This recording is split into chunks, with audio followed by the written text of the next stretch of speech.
మల్లూరి హరిబాబు.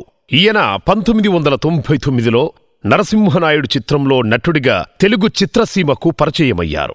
తర్వాత బలేవాడివి boss, daddy, సంపంగి, అతడు వంటి ఎన్నో చిత్రాలలో నటించి సినిమా పట్ల తనకున్న మక్కువను తెలిపారు.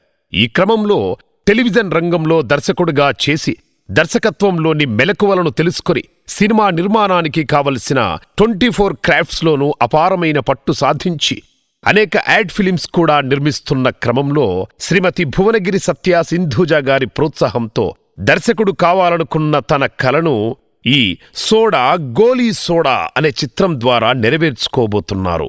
ఎస్బీ ఆర్ట్ క్రియేషన్స్ బ్యానర్లో మానస్ కథానాయకుడిగా ఎంటర్టైన్మెంట్కు పెద్దపీట వేస్తూ ఎక్కువ సంఖ్యలో హాస్య నటులను పెట్టి చిత్రీకరించిన చిత్రం సోడా గోలీ సోడా.